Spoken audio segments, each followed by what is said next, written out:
Welcome to Politics Done Right. Today we have two great stories for you.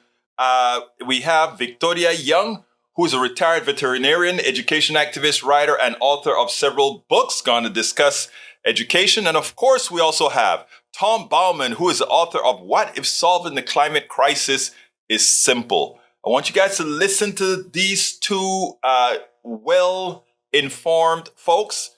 These are two issues that play an important part currently in our body politic. I just love when we have those who, irrespective of what's going on in our politics, continue to engage. So without any further ado, please go ahead and sit back, grab a cup of coffee, and listen to Tom Bowman and Victoria Young as they talk about climate change or rather the climate crisis and education, respectively. Welcome to one more edition of Politics Done Right. I'm Egberto Willis, your host. Thank you so kindly for being a part of the show. We have a very special guest with us today, Tom Bowman, president of Bowman Change, Inc., and author of What If Solving the Climate Crisis is Simple, and co-author of Empowering Climate Action in the United States. Tom Bowman has never bought the idea that some problems are too complex to solve. With razor-thin like precision, he slices through the Gordian knot of dispiriting misperceptions that lead to a sense of defeat when it comes to the climate crisis. The result is an inspiring and practical narrative that will leave readers feeling uplifted and empowered to create a future they are eager to embrace. Welcome to Politics Done Right, Tom. How are you doing today? I'm doing great. Thanks for having me, Umberto. Well, look, first of all, let me ask you this. It's a stupid question, but it's the first one I've got to ask. Why did you write the book? Yeah, it's a good question, actually. It's not stupid at all. I've been thinking about a book like this for a long, long time because I've been working for the last, 10 or 15 years, no, actually about almost 20 years on communication about the climate crisis and science communication. And I've always been flummoxed by the fact that I took action to decarbonize my business. I feel empowered to work on it. I see other people who do, but the surveys all show that the vast majority of people feel dispirited. They sit on the sidelines. They don't think they have a role to play. And so I've studied that, and the opportunity came up last year with Changemakers Books to write a book very quickly. And it was a great way to sort of gel all this thinking and work I'd been doing for quite a long time.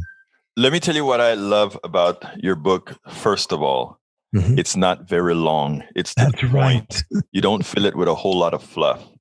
You know, I write books as well. And, at 200 pages or so, which is about what I need to tell the entire stories that I normally tell, that's about all you need. But, somehow we're getting these books that are just so, so That's big. right. So I appreciate that. And you've used every word to tell a story. Now, before we get specifically into your book, you said you feel that people are dispirited about the climate.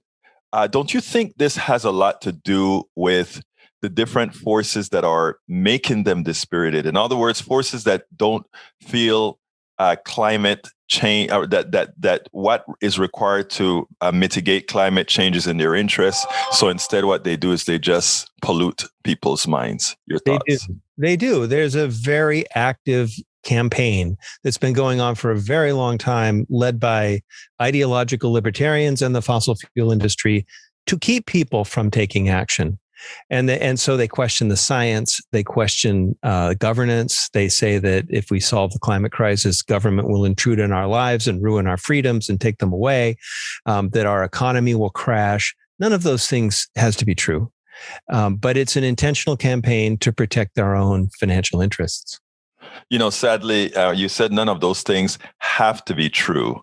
They could be true, but it's also going to be true that if we do absolutely nothing, that what we know as America today, its coastlines, its the peace in the weather and all of that will be no more. So we don't have a choice but to change either way that we go. Correct?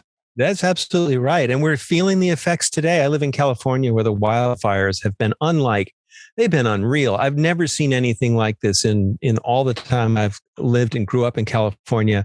The air is choking every year, and whole communities are being burned to the ground. There's intense storms in the Midwest and floods that are 100-year floods happening every few years. So yes, exactly. We're already into it. And the question is, how far are we going to allow it to go? Yeah, it's amazing because a lot of people think we have to burn everything that we have in the ground, not realizing that in the primordial years when those things were being formed, we had different organisms on the planet that had different requirements that could absorb that sort of energy. But guess what? They died out. And that's the remnants of their deaths, Yeah. And you think about the fossil fuels in the ground have accumulated over millions and millions, tens, hundreds of millions of years. And the idea that we would burn them all up in just a few generations and they never exist again or wouldn't exist for hundreds of millions of years more, that just seems crazy to me. And unnecessary, right? Absolutely unnecessary. Did you know, today, I don't know when the podcast will go live, but tonight, Ford is apparently going to release its F-150. Yes. That's a game changer. That's the most popular vehicle in America by a mile. And if that comes out electric and it's better than the gasoline powered car, look out, because that means there's going to be a lot of hunger for it. Well, Rachel Maddow did a great piece on it yesterday. And one of the most important parts that I think she did that gives a lot of credence to electric cars is the ability to control torque. And the reason I'm saying that, I don't know if you're an engineer or not. I'm an engineer by training, and I understand those concepts. And it was amazing watching that truck pull several trains. Yes. Right. Like and something that a geared truck really wouldn't easily do. And I think when those kind of folk who like pickup trucks see that, they'll see that being environmentally friendly does not mean you have to compromise anything else. Your thoughts? Yeah, I think that's exactly right. The role of the business or the entrepreneur is to create green products that people actually like better than the products that came before. And, Teslas are amazing cars. The Sun Leaf is a fun little car as far as it goes. The other electric cars are fun.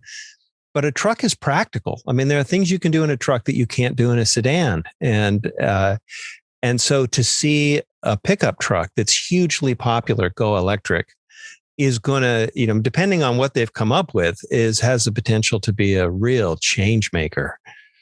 Of course, that means that we have to get that infrastructure throughout the country with the 500,000 or so charging stations around the country to ensure that those folks who make the leap and buy those cars, they do just fine. Yeah, that's right. And for a lot of people, most people would put a charger in at home unless you live in a condo complex or an apartment building where you don't have control over that. But if you do have control and you can put a charger in at your home, you just charge it up at night and it's ready to go the next day. Right. And you've got to drive an awful long way before you need to recharge. Most people aren't driving 200 or 300 miles a day. You do it on long trips and you need the capacity to charge up a bit. But for daily driving, charging it overnight is easy. Right. And probably not all that expensive as well, given the economy of these new devices that are coming out. Yeah, that's right. They're cheap.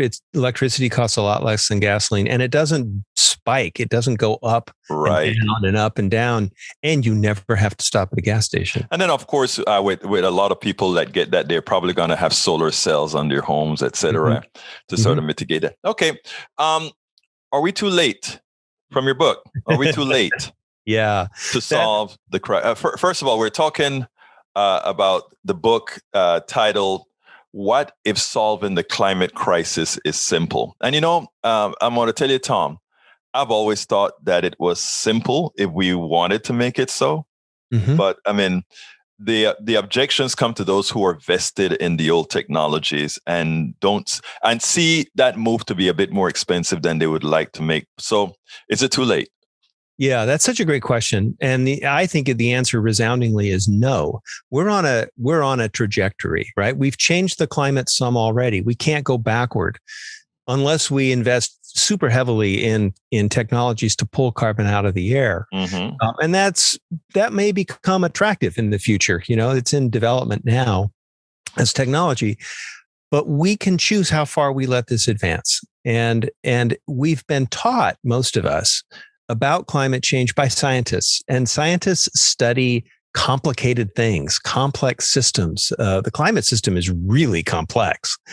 And so we've been taught to think that it's really complex, and we've been taught to think that the responses to it have to be really complex. But that's just an interpretation. That's just a way of looking at it. And if we set that aside for a minute, we discover that really all we have to do is stop burning fossil fuels and do it very quickly. And when you think about that, it makes the climate crisis accessible to everyone, to every business, to every household, to every person, to every local government. And that's a lot easier to deal with than what looks like it's a huge global problem. You know what is interesting, Tom? And as bad as this pandemic was, where we lost hundreds of thousands of Americans and millions of people around the world, what I think this showed us, however, with the decline in usage of gasoline and fossil fuels, we didn't die. We weren't superbly uncomfortable. The economy was a lot less, but at the same time, we consumed a lot less. That's so right. We all and still, most Americans got a bit fatter. Yes, they did. So the truth of the matter is, the pandemic, as bad as it was, and I'd love your thoughts on this, seemed to prove that we could have massive reduction in use of fossil fuels, without having a devastating effect on our personal economies. Your thoughts? Yeah, I couldn't agree more. We've been taught to think that society can only change very, very slowly and very, very incrementally. But last March, a year ago, the world suddenly stayed home everywhere, worldwide. And it all happened in about 3 or 4 days. When the World Health Organization said this is a pandemic, it's really dangerous, everybody stayed home. And what happened? The streets got quiet, the sky cleared up, the air got fresher over major cities. We were all living in fear. But if you took the time to notice, our world became a more pleasant place, and people were finding ways to connect. There's this great video from Italy of you see these wine glasses attached to long sticks, and they're clinking. And as the camera zooms out, you realize these people are on their balconies across this narrow street from one another, having a happy hour together in their isolated pods in their apartments, right? But they're finding ways to connect with their friends and neighbors. And now we've discovered most people who worked at home don't want to have to commute and go back to a corporate office. They'd rather work at home, and they can be productive at home. This could change the world in big ways, and it happened in a heartbeat. It's amazing, because I told, when this started to occur, I did a few of my programs, my shows, and I said, this is going to change how we work forever. And amazingly, companies like WoWorks, they are sort of concerned because it doesn't fit their business model. And they're now trying to shame people back from working at home to going back to the office. Notice I said working. I didn't say slobbing at home. Right. That's right. Working at home, because it affects their bottom line. So once again, we see where companies they're not looking at what's best for us all or for the environment. Right. Just for their own personal bottom line. I've been a business owner myself for about 30 years, small business. And you have financial obligations you have to meet. But if you own a business, your primary business, no matter what you do, is adaptation. You're changing, the markets are changing, the rules are changing, yes. The economies are changing. You're always thinking, how do I remain viable in this new environment I'm in? Exactly. That's every day. So yes, there are ups and downs. You win some, you lose some in business. And that's not fun, for anybody. We need to create a soft landing for people as best we can and create new opportunities. But that's happening all around us. New opportunities are emerging, and we shouldn't be afraid of that. And one the benefits of that again is we get a profit, and that's the whole rationale. We take the risk and we get a profit. Those of us who do these business things. Now, what do you mean by hang the climate crisis upside down? Yeah. So I described earlier this Gordian knot of complex systems that is the climate. It's the atmosphere and the oceans and the polar ice caps and the biosphere and the way plants and animals interact with atmospheric chemistry and all of this complicated stuff. And then we've been taught that when you want to solve a piece of the climate puzzle, we've been talking about electric cars and transportation, you start pulling on that, and now you're pulling on technology and supply chains and international finance, and those things affect food supply and energy generation and geopolitics. And all of a sudden, you feel like you started with one thread and you're pulling on this enormous knot that you can't figure out how to untie. That's what it feels like to most people.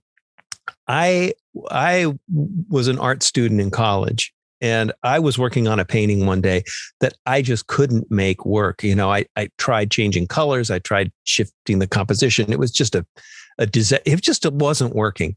And my teacher came up behind me and he said, I tell you what you do, hang it upside down and go home. Because when you see it tomorrow, upside down, you're going to see what's wrong with it because you'll see it completely differently. Right. And as a design office owner, I literally did that many times. And that's how you figured out which designs were working and which ones to throw away. But it also applies to other kinds of issues. In other words, if you're stuck, if you can't figure out how to solve a problem, ask yourself, is there an assumption that I've made that's part of every solution I've tried? Is it a technical requirement that somebody gave me? Is it an assumption I'm making about how things work? What is the one thing that's consistent in all of your attempts to solve it? When you find it, the bigger it is, the better. The more sacrosanct it is, the better. Set it aside and see what happens. In my experience, what happens is you suddenly discover all kinds of new ways to think about it, new opportunities. And you expand the horizons. Exactly. So it disrupts this familiar pattern of thinking that keeps us stuck. And the assumption that we make that's most troublesome, I think, on climate is that it's too complex for you and me, right? Only technical elites somewhere in the world are going to come up with a master plan for the globe, and everybody's going to buy into it magically, and we're going to solve the climate crisis. And we all know it doesn't work that way. Right. But if we set that aside and we say, what's left? Well, all we have to do is stop burning fossil fuels, and we need to do it quickly because we don't want this to continue and we don't want to fail. So there's a slogan in the book, right? Stop burning fossil fuels well before mid-century and absolutely positively do not fail. When that becomes your mantra, you start looking at everything you do in your workplace and in your home life a little differently. And I know this from experience because I did this with my small business. It's a 2,000-foot building and 12 people. We got measured by the climate registry. So I had independent measurement of our carbon footprint, and we reduced our emissions by 2/3 in 15 months, saved money, and nobody could tell that our lifestyle had changed. Right. Right. But you made a difference. But it shows how much waste we take for granted in our normal way of thinking. And that when we disrupt it by hanging the picture upside down, we discover, there are ways to solve this and make the world I'd really rather live in. We recently had a woman on here. I don't remember her name. She talked about waste, and it was amazing how much we waste and how easy it was to mitigate that waste. So, just doing little things that all of us could do, from Ziploc bags to other things, And I'll tell you a little story that reveals how dumb we can all be, how stupid I was. Our business was to design exhibits for museums and trade shows, things like that. And we didn't build them. We had exhibit builders who were located about 60 miles from our office in Southern California. So people had to commute through Los Angeles traffic to get to work. And then you drive to the meeting when you had to have a meeting at the shop. And then you drive back 60 miles to the office, and then tired, frustrated, stressed. You still had your deadlines to meet. You'd stay late and you'd go home late. And we lived with this for years. We just thought it was the way business worked because this is what everybody did. Well, two of my employees moved all the way to Palm Springs and had to commute all the way to Long Beach. That's over 100 miles through rush hour traffic every single day. At least they carpooled. But we lived with this for a couple of years. And when we decided to decarbonize, it made me look at that situation differently and say, holy cow, that's a lot of pollution, right? And so we tried an experiment. You two guys who live in Palm Springs, you can only come to work once a week and you work at home the rest of the time. And if anybody needs to meet with a shop, schedule it so it's the first thing in your day or the last thing in your day. So you do it on the way to work or on the way home. And it took about a month for people to adjust to a new style. And then I saw the spirits in the office get lighter. People were happier. They weren't so tired. They got to go home on time. They weren't so stressed, right? And this is what we had always wanted, but we'd never gone looking for the thing that was holding us up, right? We're all doing this with carbon every day and with waste every day. And all most of us have to do is turn the picture upside down so we start to see that stuff and say, holy cow, I can eliminate that waste. Tom, we could go through all these things that I think enlighten quite a few people for hours. Unfortunately, we only have 30 minutes. So there's a couple of chapters I want to discuss with you. And this one the name, I think you were trying to be a little bit, what's the word that I want to say? You wanted to put a little sting here. You said, climate justice and a white male. Explain yourself. Yeah. Last year was the year that Americans everywhere just saw just how violent and unstable the lives of African Americans, people of color, are in the United States. We've always heard from climate scientists that low-income communities and people of color suffer the most and have the fewest resources, right? And we know that there is structural racism in our society. But we saw it with the murders of George Floyd and Breonna Taylor and others. It came home to everybody. And one of the things I heard people saying is, you white people need to start having your own conversations about race. And I'm a white male, right? I benefit from all the privileges of being white, well-educated, and male. And so I wanted to write a chapter that starts to confront that question. And it's I don't present the answers. I would say it's a little clunky, I mean, how can we not be clunky when we stumble into this? Because in our own lives as white males, however we're situated, we learn to accept cultural racism as we progress through school and into our careers. And we understand the reward system that we have to play by in order to be successful. And that is a very biased system. And so we find ourselves in this situation and we don't want to be here and we don't know how to get out of it. And I've been really, really fortunate in the last year to work on this Action for Climate Empowerment project with a diverse group of people in relationship with indigenous leaders, people of color from Puerto Rico and the United States, members of the historically Black colleges and universities, and to begin to have the experience of relationship that allows a person who's uncomfortable about racism and is a white person start to be in genuine relationships with people that can make a difference. And that's, I think, what a lot of people need to do. So I was trying to sort of just be vulnerable and honest and say, hey, look, I'm no better than anybody else. I grew up in this world and I've unconsciously adopted all of the problems.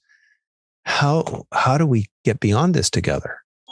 Well, I was when I saw the chapter at first, I kind of giggled, and then I said, "Let me read bits and pieces of this thing." And first of all, it's good that in the chapter you were able to express that there is in fact systemic racism, and the environmental impact also plays a big role in there. I mean, cities are places where people of color live in general. Because of the way it's structured, it's hotter and suffer more climate damage than places that are more wealthy, which more wealthy generally defines more white. And I was glad to see that you had that you were able to stitch that into the book, because I think the overbearing statements of racism all of the times is better catered in a fashion that people can actually see with the lives. So I think you did a great job of that. But my question to you is, how long have you realized of? First of all, there's a thought. Grogan, the podcast Grogan. I don't know if you know who he is or not. Mm-hmm. He got in a bit of trouble because his statement was, because of the wokeness of society today, soon white men just have to shut up. And I just read that this morning, and I hadn't planned on asking you this, but since you had that chapter, I said, what's your thought about that? Because I really like to know if that's how a lot of white men are feeling right now, that because everybody's now saying we want a piece of that action, if that's how white men are feeling. Well, first of all, thank you for the kind words for writing that chapter. I'll tell you that some of my white friends have said, why is that chapter in there? Mm-hmm. Right. And this reveals our starting point. Right. And there's a degree to which people feel insecure with their own success or their own position. Right. We're always trying to ensure that our social position is sound. Mm-hmm.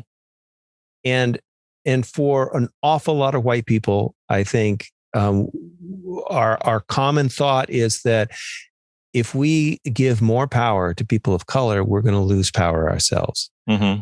And that feels scary. And when you finally dig into this and you finally are in relationship with people who don't look like you and come from different backgrounds from you, and you care for their welfare as much as you care for their own, they're your friends, they're your colleagues, you discover what they have to live with that you don't have to live with.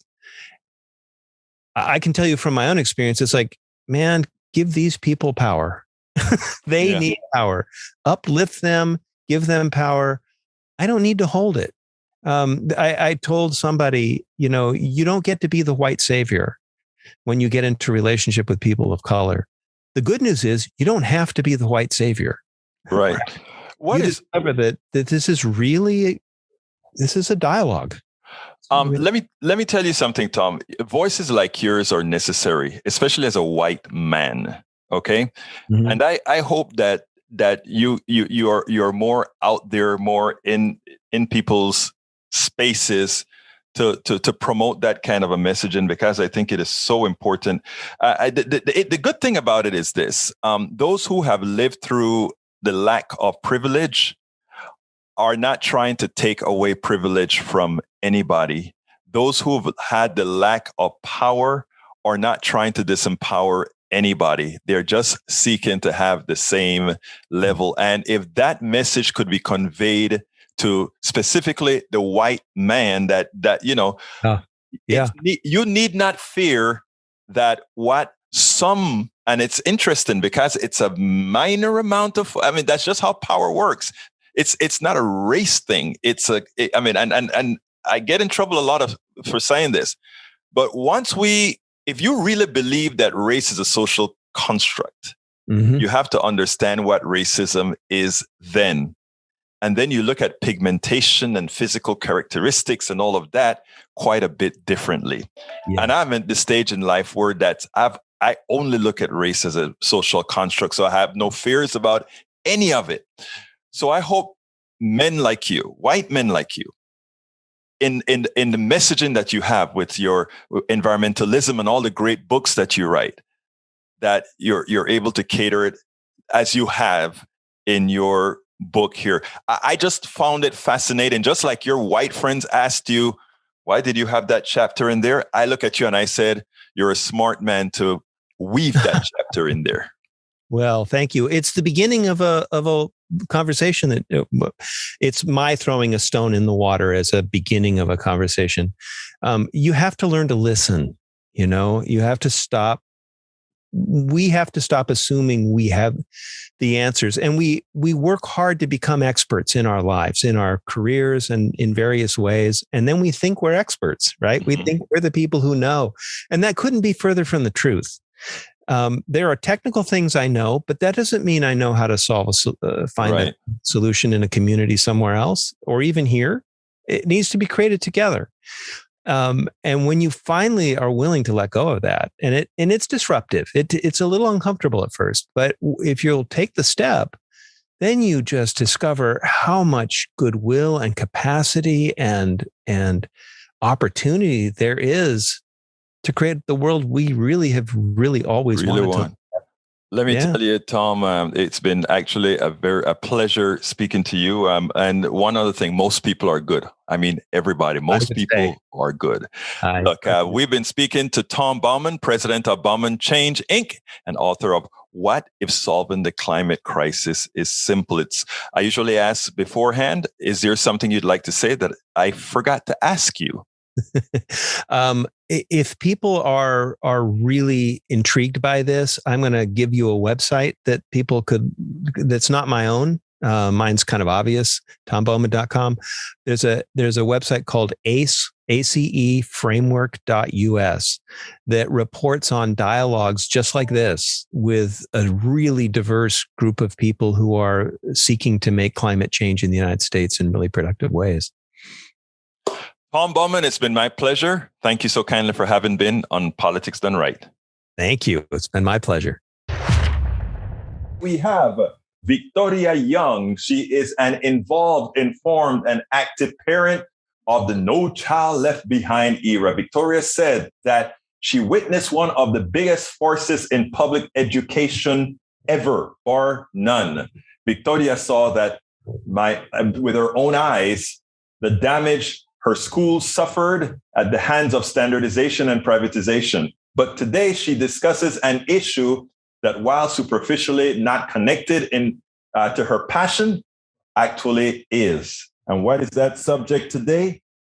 Anti-intellectualism. Victoria, how are you doing today, my friend? Very well, thank you. Before we even get started, tell us a little bit about you, because I've always been intrigued. The veterinarian still, right? I actually retired this year, but it would be the third time I've retired. Oh, boy. So I was kind of, I guess you would say, called back into service during the peaks of COVID.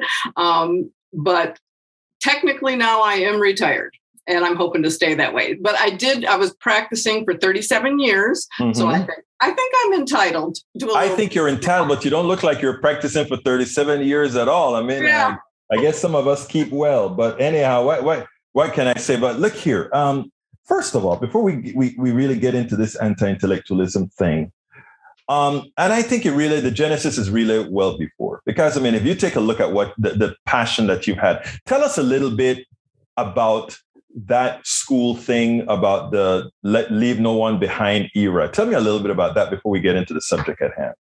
Well, I had some time to actually, because of my schedule and working at the time, I was working some on-call time. So I had some time during the school day that I could volunteer. And I started doing that on a very regular basis. I was there every week. And you could just see the change. It put a lot more pressure on the teachers. You know, you have a whole new system, basically, that you have to learn. And what also happened is, because it's focused in on math and reading, we saw them cut out a lot of other things, because you had to focus on getting kids up to the standard on the test. Otherwise, you suffered from being labeled as failed, but those weren't really the labels. It was needs improvement.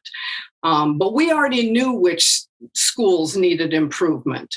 And of course, as everybody knows, a lot of that is related to social economic status of the community. Those are the schools that need help the most. So the tests weren't really telling us anything new, and they were occupying instructional time. And that was probably the worst thing we could do. And I think we're seeing the results decades later of that. And we lost the arts, we lost civics, we lost a whole lot of things that really made what a well-rounded American is supposed to be. So you're actually right. If people taught to the test, people know how to take tests, they do well, and they turn out to be not all that good socially, or not that good, well-rounded American altogether. Well, And I think you can see a direct correlation between the demise of our educational system, anti-intellectualism, and almost going back to the era of the know nothings. Your thoughts on that? Right. Well, and so one of the other things that was cut out, not in all schools, and this is why we have trouble explaining this to people who had kids in schools that had a lot of resources, is their resources and their time on science in particular was not cut, like we saw it happen in schools that were in fear of failing the tests. So we had a lot of science cut out of there. So there is that direct correlation with teaching science correctly, not just facts, but learning to think and critically evaluate something. A lot of that has been lost in a couple generations. So I think that is starting to show up, but I always want to remind people that it isn't all the education system to blame, that anti-intellectualism is a thread running through American society and always has been. And it's based on emotions, skepticism. Interestingly, I want to read just one short passage in your piece. Mm-hmm. It's deep in your piece, but I want to start from the beginning, but it's deep in your piece. But I think it explains a lot. And it's even explained this stuff about just teaching to the test, you said. Or you said from a quote, we don't educate people anymore. We train them to get jobs. Right. And that came from a professor. So they're seeing that at the higher education level. A lot of people became aware of that in K-12. A lot of parents are not happy about that because it basically is a tracking system. If you're testing and then you're putting it in there and you're getting advice, which we did before when we went to school, same thing happened, but it was usually a single test.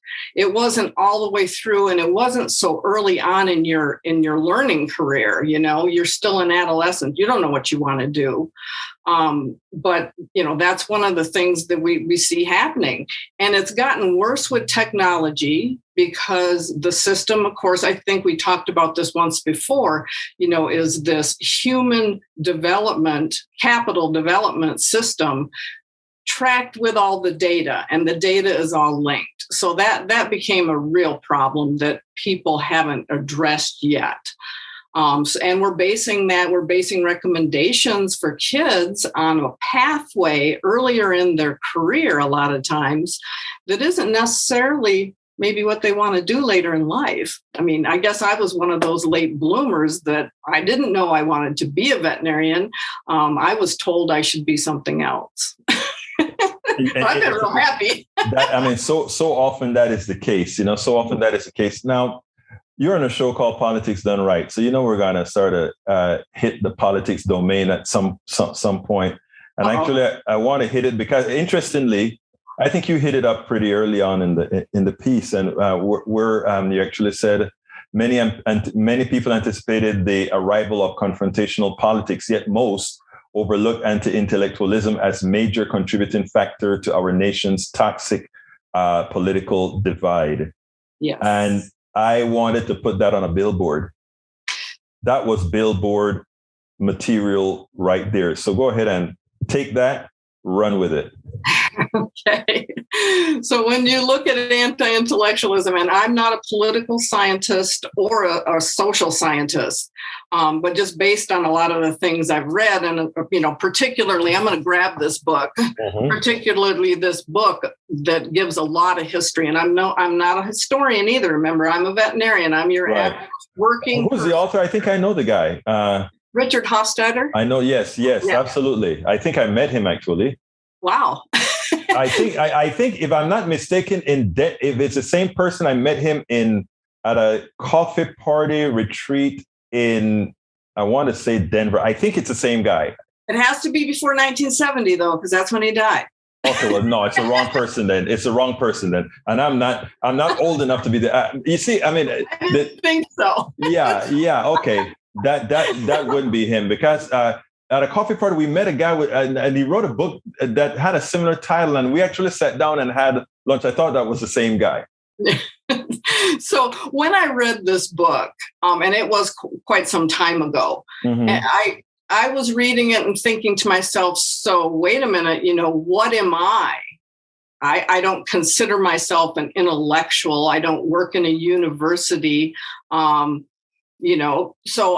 but on the flip side, I could see what they're talking about with anti-intellectualism, that you may have some resentment towards people that you see as the elite intellectuals. Well, let me stop you. I need to stop you there because you just said, first you claim to be not, you never considered yourself an intellectual. Then you said that people may have resentment for intellectuals. But you said you weren't an intellectual and you never had any kind of resentment to those you probably considered intellectual, right? That's hard to say. I think when you get rejected Mm-hmm. by groups of intellectuals, and this is what I think I see going on in the country, I most commonly hear people say, I'm not being heard. They're not listening. Yes, I hear that a lot. So that's resentment. And I gotta say, I've probably suffered from that from time to time. That's what I mean. When I was reading this, I was thinking, is that me he's talking about? But further into the book, you come to realize that we're all intellectual. We all have the ability to reason. And that's what, intellect is reasoning and asking why and gathering more information and coming to rational conclusions. You look at the Constitution or what the Constitution was based on, and it is really based on rational thought. The whole civility thing is based on us all being rational. So, I started looking at this and looking what's going on with the culture now. And I see why some things are happening, but still working on this idea of, so how do you approach that? Because we certainly don't want to let it go on and get worse. So one of the things, of course, I had suggested is, we can help some with education, but that's down the road. That's the next generations coming up. We have to do something immediately to try and solve this problem that's rising before our eyes. That has risen, before our eyes. Now, first of all, let's take that. I think I want to twiddle back a bit because I hear intellectuals being, or I hear the attack on intellectuals, which a lot of times may be justified as far as thinking one is better than the other. Right. But I wonder often if that isn't, who calls themselves an intellectual. You remember what you said earlier? It's all about not being heard. My show is a show that goes out and say, everybody, it's your show. Everybody has a voice. And I want to make sure that everybody's heard. That's why everybody can get a chance to say what they need to say, right? Right. Is not being heard a thing on intellectualism, or is it a thing of cliques and tribes? Right. Yeah. So it's kind of a couple different things we're talking about. Mm-hmm. Anti-intellectualism is built, it's an attitude towards, let's say, towards experts. You could use COVID as an example also. Right. So what we've seen is this cultivation of it, though. And so what you do is tap into a truth. Right. Now, everybody, probably has heard, if you do something wrong in medicine, 25 people are going to hear about it. Right. Right. So there is a grain of truth that things can go wrong. Now you take that grain of truth and then you start turning people against experts saying they're wrong. Now we've tapped into the anti-intellectual piece in all of us, and we're building on it. We're building a movement against truth, basically, against facts. Because, the people that we consider intellectuals, the ones that are the experts in their field, they spend their life basically learning about one particular topic. Mm-hmm. And then for us to just push that all aside and say, nope, not even going to hear it. No, I'm sorry. Go ahead. I'm sorry. Because people resent them as an elite. And that's what I'm saying is intellectuals aren't necessarily elite people. If you listen to people talk, eventually, and this is what I learned practicing medicine, is if you listen to them tell you a story about their animal, eventually they're going to tell you something that's very important. And I think that happens in all kinds of conversations, right. It's amazing because you just said something that my daughter said a couple of days ago. As far as listening to patients, she's in her fourth year med school, had some health issues, but what she said is people got on her case for doing a lot of listening to people. Mm-hmm. But when she had a conversation with a patient, she learned more about that patient's ailments based mm-hmm. on that simple conversation she's having with the patient, as opposed to just going and ask the patient, what's wrong? Tell me what is it that ails you? So it's amazing. And she said she can walk out of a room and know, well, this, and that, just from having that conversation. So what you just said is actually something in practice. You've seen it with your patients, and she saw it as well. Now you talk about solving this, right? Mm-hmm. I recently wrote a book called "It's Worth It: How to Talk to Your Right-Wing Relatives, Friends, and Neighbors," and the idea was to not appease anybody, but let people answer their own questions. The idea being is when I talk to people, I usually, for everything that they say, I ask them to go the next step. What's the next step? How do you get there? How do you get? But it's a very tedious task to do that one-on-one. Yes. So my question to you is, you're the one who brought it up. You said, yes, the kids later on, we can start educating folks later on so that they would grow up in that proper mindset. Mm-hmm. But the question is, how do we handle those whose mindset already developed that we need to somehow change? And, how do we do that? Well, like you said, it's tedious and it's having the conversations. So we don't have very good conversations on social media. So it is a matter of having those conversations, have them at every opportunity. But I think there's one question, that we really need to encourage more people to ask. And that is just the simple question, why? Mm-hmm. Look at what has happened to the media. And I just heard someone today on social media saying that they don't listen to any news. Okay, so we've cut out all of that because there is this grain of truth, right? That the media is owned by what, 6 companies or something? Right, exactly. The mainstream, yeah. Right, and so they have control. So there's that piece. But then they're being told by who they're listening to not to listen to any of the news. So again, that's this this cultivated anti-intellectualism. So now it's done exactly what I believe I mentioned in the blog. Yes. That now where's the source of information for this person? The only source they have is that one person or one organization that they trust. So it's a matter of building trust too. But yeah, I know it's going to be a long, hard road. Well, I like this from your piece though, Victoria. Consider this. You know what I want to say? Consider this. We are all capable of logical, reasoned thought, but it does require a concerted effort to resist being ambivalent. Consequently, it requires people devote a little more of their time to looking for truths, thinking clearly, and calling out propaganda and propagandists. That's the last paragraph in your piece, which I found that is a coup de grace. Now, how do we actually implement that? Well, I think that I've seen some of that going on social media is when you even are informing people of the different techniques used by propagandists. And again, I think it's that matter of, can you get them to wonder if it's happening to them?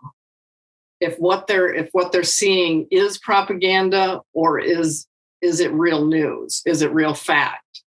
That I think that's one way we can do it. We also have to, I think, and we're seeing it happen. We have to build a movement where we're getting, people like yourself, I guess myself, although my thing is education, but that they're reaching people where they're at. And I'm afraid with politics, sometimes we're really talking over people's heads. I mean, the terminology in political science is not something that I learned in school. I didn't have political philosophy. I just happened to have a lot of books. Right. And some time to read. I want to stop you there, because what you just said is so important. You said you didn't take political philosophy. Actually, very few of us did. But both of us being involved with certain type of organizations, we can understand political philosophy, but most Americans don't. And in that language, it is funny because, we talk, instead of talking about helping people, a lot of times we start using the technicalities of the procedures to help people. Uh-oh, you're cutting out. Oh, can you hear me now? Oh, yep. Okay. Yeah. So what I'm saying is, it's interesting what you're saying, because as it turns out with the political thing, when you speak in that just political language, some people that don't understand it immediately tune you out, which you need them not to do so to make that change, right? Right. And even, it's almost like speaking a second language, right? Right. When you say a word, and usually it's a label of some kind, people that aren't, don't spend time reading these things, you have to take a minute to translate what they're talking about, and then you've lost train of the actual conversation. So I think, people that are writing, if they're really wanting to make a point, and the other thing I see out there in journalism is we're not seeing enough people try to resist just throwing the label out. Because once you criticize and put somebody in their spot, they're not likely to hear anything else you say. Right. That is so true. And on my program, we have all these different distinct. The one good thing I like about politics is we have a lot of progressives. We have a lot of a lot of people think they are trolls, but they're not trolls. They're there every single day. Our right wingers are there every day, and they enjoy talking. And we converse. And I think it's important because people don't. One of the places that I go is I started to, when I'm a one-on-one, is tell people all of what I'm really about, what I want for society, what I want people to see. Mm-hmm. And most of the times, the most conservative person would be like, yeah, I kind of like that. I kind of like that, and, right. In my book, it's worth it. I gave a few stories about me talking to right wingers at my special place, Starbucks, when I was there before the pandemic. And it's amazing. I remember being so concerned one time speaking to a woman, because by the time our conversation was over, she thought I was a conservative Republican because of where I live inside of Starbucks. Yeah. And by the time it was all over, she was all into Medicare for all, never used the word Medicare for all, just used the things that I wanted to see in healthcare. Right. And I felt so guilty. I told the woman, ma'am, I hate to tell you this, or I don't remember exactly what I said, but I'm one of your pinko liberals here in Kingwood, Texas. And what I just described was Medicare for all. And she was like, oh, she said it was, but we were friends, every time she sees me, Well, I had the same experience with critical race theory, right? Mm-hmm. And the fact that it is not taught in K-12. Right. Okay. But I just want to say that before I talk about it. But what I did was I described what they are actually using in schools, which is an anti-bias kind of thing. And basically it's just learn to get along with other people and love yourself and love your neighbors as yourself. That's the kind of philosophy. Right. Well, I had it in a blog, and there was an argument going on about critical race theory on Facebook. Right. And so I asked this one lady if she would take the time to look at the blog. And she did, which is unusual. Yeah. But she came back and said, now I can agree with that, but that's not what's happening in schools. Which is exactly what's happening in schools. Yes. So, but and that's what I mean. They really are doing a number with political language, with tapping into the language that's going to hook people in and turn them off.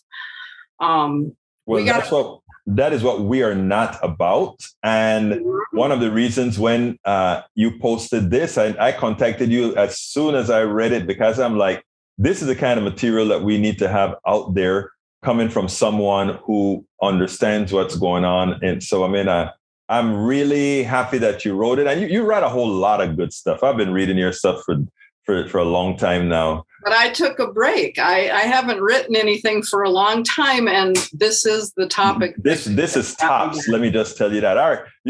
I think you were on probably 2 or 3 years ago when we had something talking about the school. So it was like great. And really, I've told you that before. So anyhow, this is good. The last question that I always ask is usually the gotcha. And it goes this way. You ready? I guess. What would you have liked me to ask you that I didn't? Ooh, well, actually, I would like to add something to the conversation. Go for it. So I don't know what the question would be. The question might be what did you find interesting when you cleaned your room today? Okay, what did you find interesting when you cleaned your room today? I found an old book that I had read a long time ago. Uh-huh. And the title of it is What Social Classes Owe to Each Other. What social classes owe to each other. And it says, we all owe to each other goodwill, mutual respect, and mutual guarantees of liberty and security. So in the season of goodwill, that's what I wanted to add in. Well, you know what? I think that's a perfect segue for closure. So Victoria Young, not former, but coffee party blogger, writer, author. Thank you so kindly for having been. Okay, go ahead. What did I miss? And retired veterinarian. Thank you so kindly for having been. Thank you. And I hope your family's doing well. My family's doing well. My daughter is getting better day by day, and we're working hard to make sure and keep it that way. All right. Thank you so kindly for being on Politics Done Right. Bye. We spend a lot of time deconstructing the news, trying to parse it into a form that everybody can understand. We try to find those little nitpicks where it flies above the fray, etc. If you really like these videos that we do, I want to ask a big favor. Please go ahead. Number 1, subscribe to our channel. And number 2, please join if you can. Thank you so kindly for watching. Keep watching. Please remember to share. We must populate the entire internet with our progressive message, a message that we know is what most Americans say that they want. So help us, please join. Folks, please don't forget, Politics Done Right needs your support in order to continue doing what we're doing, in not only writing books, articles, blogs, videos, etc., to saturate the environment with our progressive message, but to keep this all going. So please go to politicsdoneright.com/support, politicsdoneright.com/support to support us however you can. As well, you can go to politicsdoneright.com/PayPal. And don't forget, go to our stores, politicsdoneright.com/stores, as well as our books, politicsdoneright.com/books. Thank you so kindly.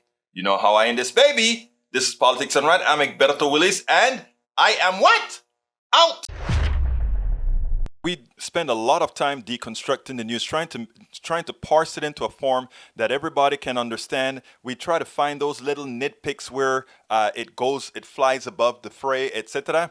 If you really like these videos that we do, I want to ask a big favor. Please go ahead. Number one, subscribe to our channel, and number two, please join if you can. Thank you so kindly for watching. Keep watching. Please remember to share. We must populate the entire internet with our progressive message, a message that we know is what most Americans say that they want. So help us, please join.